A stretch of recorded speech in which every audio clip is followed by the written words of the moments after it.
नमस्कार दोस्तों, आप सभी का हमारे YouTube चैनल पर बहुत बहुत स्वागत है। इस समय की तमाम मुख्य समाचार, बड़ी खबरें जो निकल के आ रही हैं आप लोगों के लिए लेकर आए हैं। राहुल गांधी ने साधा केंद्र सरकार पर निशाना, बताया मनमर्जी कर रही है सरकार।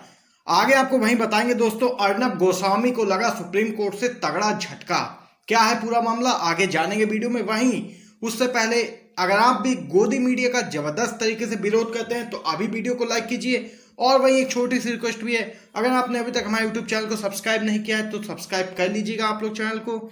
चलिए दोस्तों, सभी खबरें आपको बताते चलें। 101 पूर्व नौकरशाहों ने मुख्यमंत्रियों को लिखा खत, कहा कोरोना के लिए मुस्लिमों को जिम्मेदार ठहराना है निंदनीय। पूरी खबर जानिए दोस्तों। देश इस वक्त कोरोना संक्रमण से लड़ रहा है। लगातार कोविड-19 पॉजिटिव केस बढ़ते ही जा रहे हैं। अब इसी बीच 101 पूर्व नौकरशाहों ने अलग अलग राज्यों के मुख्यमंत्रियों और राज्यपालों को खत लिखा है। पूर्व नौकरशाहों ने कहा कि कोरोना वायरस के दौरान मुसलमानों के साथ भेदभाव हो रहा है और कोरोना के लिए उनको जिम्मेदार ठहराना निंदनीय है। इन सभी नौकरशाहों ने मुख्यमंत्रियों और राज्यपालों को खुला खत लिखकर मुस्लिमों को प्रताड़ना से बचाने की अपील भी की है। पत्र में कहा गया है कि कोरोना वायरस के केस बढ़ने के बाद तबलीगी जमात में इकट्ठा हुए लोगों की आलोचना की गई, जबकि इस तरह का धार्मिक जुटाव अकेले इस जगह ही नहीं हुआ है। खत में कहा है कि तबलीगी जमात ने दिल्ली सरकार की एडवाइजरी को नजरअंदाज करके कार्यक्रम किया जो गलत था, लेकिन मीडिया के एक हिस्से ने कवरेज में पूरे मुस्लिम समुदाय को जिम्मेदार ठहराया है, जो गैर जिम्मेदाराना है।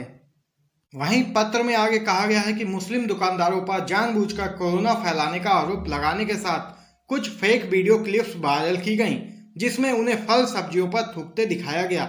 इसके जरिए मौजूदा महामारी से उपजे डर को मुस्लिम समुदाय को अलग थलग करने के लिए केंद्रित किया गया है।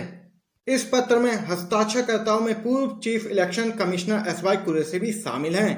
पत्र में मुख्यमंत्रियों और उपराज्यपालों से अपील की गई है कि वे सामाजिक पदाधिकारियों को जागरूक रहकर किसी भी समुदाय के सामाजिक बहिष्कार को रोकने के लिए कहें, ताकि जरूरतमंदों को चिकित्सा से लेकर अस्पताल तक की अहम सुविधाएं मुहैया कराई जा सकें। तो देख सकते हैं दोस्तों, 101 पूर्व नौकरशाहों ने राज्यों के मुख्यमंत्रियों और राज्यपालों को खत लिखकर कहा है कि कोरोना वायरस के लिए मुस्लिम समुदाय को जिम्मेदार ठहराना सरासर है गलत। आप जहरीले बयान देकर सांप्रदायिक हिंसा फैलाना चाहते हैं, इतनी जल्दी FIR कैसे रद्द हो जाएगी? सुप्रीम कोर्ट में अर्नब के खिलाफ बोले कपिल सिब्बल। पूरी खबर बताते चलें। सुप्रीम कोर्ट ने शुक्रवार को रिपब्लिक टीवी के editor in chief Arnab Goswami के खिलाफ दर्ज FIR को रद्द करने की याचिका पर सुनवाई की। अर्नब गोस्वामी पर आरोप है कि उन्होंने अपने टीवी शो पर पालघर मॉब लीचिंग केस में कांग्रेस की अंतरिम अध्यक्ष सोनिया गांधी पर कथित तौर पर छवि बिगाड़ने वाली टिप्पणी की है। इसी को लेकर उनके खिलाफ 5 राज्यों में मामला दर्ज हो चुका है। वहीं दोस्तों, अर्नब ने सुप्रीम कोर्ट में याचिका दायर कर अपने खिलाफ दर्ज FIR को रद्द करने की मांग की थी। इस पर जस्टिस DY चंद्रचूड़ और MR शाह की बेंच ने वीडियो कॉन्फ्रेंसिंग के जरिए सुनवाई की। इस पर महाराष्ट्र सरकार की तरफ से पेश हुए वकील कपिल सिब्बल ने शो का जिक्र करते हुए पूछा कि क्या यही बोलने की आजादी है। सिब्बल ने कहा कि इस तरह के बयान देकर आप सांप्रदायिक हिंसा भड़काने की कोशिश कर रहे हैं। अगर FIR दर्ज हुई है तो आप इसे रद्द क्यों करवाना चाहते हैं? जांच होने दीजिए, इसमें परेशानी क्या है? वहीं सुप्रीम कोर्ट ने अर्नब गोस्वामी को 3 हफ्ते के लिए किसी भी तरह की कार्रवाई से अंतरिम राहत देने का ऐलान कर दिया है।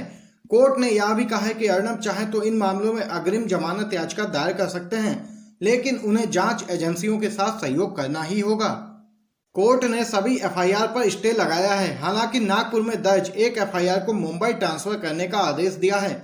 साथ ही मुंबई पुलिस कमिश्नर को अर्नब को सुरक्षा मुहैया कराने के निर्देश दे दिए हैं। यहाँ पर ये बड़ी खबर दोस्तों निकल के आई। वहीं एक और बड़ी खबर जो निकल के आ रही है वो भी आपको बताते चलें।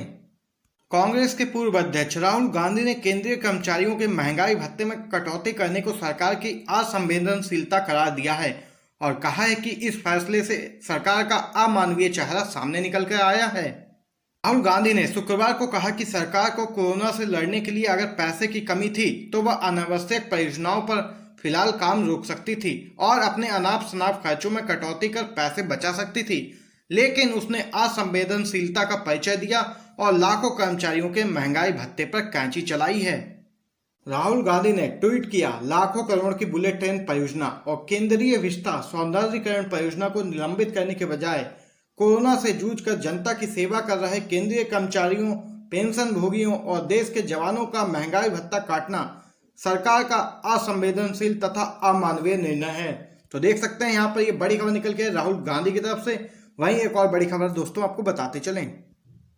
कोरोना वायरस के बढ़ते संक्रमण के कारण पूरे देश में 3 मई तक लॉकडाउन है। इसी बीच कल देर रात चांद दिखने के बाद मुसलमानों का पवित्र रमजान महीना शुरू हो गया है। इसी बीच AIMIM चीफ असदुद्दीन ओवैसी ने रमजान के बीच देश के मुसलमानों से अपील की है कि वे रमजान की नमाज पढ़ने के लिए अपने अपने घरों से बाहर नहीं निकलें।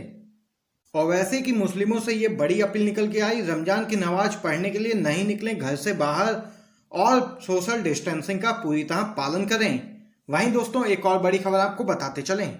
दोस्तों खबर उत्तर प्रदेश से निकल के आ रही है। दूसरे राज्यों में फंसे मजदूरों के लिए यूपी सरकार ने बड़ा फैसला लिया है। दूसरे राज्य में 14 दिन का क्वारंटाइन पूरा कर चुके मजदूरों को उत्तर प्रदेश सरकार वापस लाएगी। सूत्रों के अनुसार चरणबद्ध तरीके से इन मजदूरों को वापस लाने के लिए मुख्यमंत्री योगी आदित्यनाथ ने योजना बनाने की मंजूरी दे दी है। योगी आदित्यनाथ ने कोरोना वायरस को लेकर हो रही दैनिक बैठक के दौरान अधिकारियों को निर्देश दिया कि ऐसी कार्य योजना तैयार करें जिससे दूसरे राज्यों में फंसे मजदूरों को वापस लाया जा सके। इसके लिए उन मजदूरों की टेस्टिंग और चेकिंग की जाए। 14 दिन की क्वारंटाइन अवधि पूरी होने के बाद इन मजदूरों को उत्तर प्रदेश की सीमा में लाकर बसों से उनके जिलों तक पहुंचाया जाएगा। वहीं दोस्तों एक और बड़ी खबर आप लोग जानिए। चाटुकार अर्नब तुम्हारी जगह पागल खाने में है, न्यूज रूम में नहीं। तुम कलंक के अलावा कुछ भी नहीं हो। जी हाँ दोस्तों, जन अधिकार पार्टी के सुप्रीमो ने यह बड़ी बात कही है। पूरी खबर आप लोग जानिए। रिपब्लिक टीवी के एंकर और संस्थापक अर्नब गोस्वामी के खिलाफ छत्तीसगढ़ में कांग्रेस कार्यकर्ताओं द्वारा कई सारी शिकायतें दर्ज कराई गई हैं, जिसके बाद ट्विटर पर अर्नब की गिरफ्तारी का ट्रेंड भी चल पड़ा है और अर्नब गोस्वामी के इस प्रोग्राम की जमकर आलोचना भी हो रही है। इसी बीच जन अधिकार पार्टी के सुप्रीमो पप्पू यादव ने ट्विटर पर अर्नब की क्लास लगा दी है। उन्होंने लिखा, अर्नब आप पत्रकार से चाटुकार बने, अब अवसाद ग्रस्त मनोरोगी बन गए हैं। आपकी जगह न्यूज रूम में नहीं बल्कि किसी पागल खाने में होनी चाहिए। पूरी पत्रकारिता बिरादरी को मिलकर आपका बहिष्कार कर देना चाहिए। अब आप कलंक के अतिरिक्त कुछ भी नहीं हैं। यहाँ पर दोस्तों ये बड़ी खबर निकल के आई जन अधिकार पार्टी के सुप्रीमो पप्पू यादव की तरफ से जमकर क्लास लगा दी है अर्नब गोस्वामी की। वहीं एक और बड़ी खबर आपको बताते चलें। समय पर लगाए गए लॉकडाउन ने धीमी की कोरोना संक्रमण की रफ्तार। देर होती तो आंकड़े भयावह होते। पूरी खबर जानिए दोस्तों। नीति आयोग के सदस्य और कोविड-19 पर गठित उच्च स्तरीय समिति के अध्यक्ष डॉक्टर विनोद के पॉल ने कहा कि हमारा विश्लेषण यह बताता है कि कोरोना वायरस संक्रमण मामले के दोगुने होने की दर को धीमा करने में लॉकडाउन प्रभावी साबित हुआ है। डॉक्टर पॉल ने कहा कि लॉकडाउन का फैसला सही समय से लिया गया। अगर इसे लागू करने में देर की जाती तो वर्तमान में देश में कोरोना मामलों की जो संख्या अभी है 23,000, वो लगभग 73,000 के आसपास होती। डॉक्टर पॉल ने कहा जितनी उनकी वायरस के बारे में समझ बनी है उसके मुताबिक जब तक यह वायरस दुनिया में कहीं भी रहेगा भारत के लिए खतरा बना रहेगा। इसका समाधान केवल वैक्सीन आने पर ही संभव हो सकता है, जिसमें अभी समय लग सकता है। वहीं डॉक्टर पॉल ने माना कि भारत में कोविड-19 का संक्रमण फैल रहा है और यह लड़ाई लंबी है। लोगों की लापरवाही के कारण नए मामले भी सामने आते जा रहे हैं। इससे अगले 1-2 महीने तक कोविड-19 का संक्रमण फैलने की गति बनी रह सकती है। यहाँ पर देख सकते हैं कोरोना की रफ्तार धीमी करने में प्रभावी साबित हुआ है लॉकडाउन के पहले सप्ताह में कोरोना मामले 5 दिन में दोगुने हो रहे थे। चौथे सप्ताह में कोरोना मामले के दोगुने होने की दर हो गई है 8 दिन। देश में अभी तक कोरोना के 23,452 मामले आए हैं।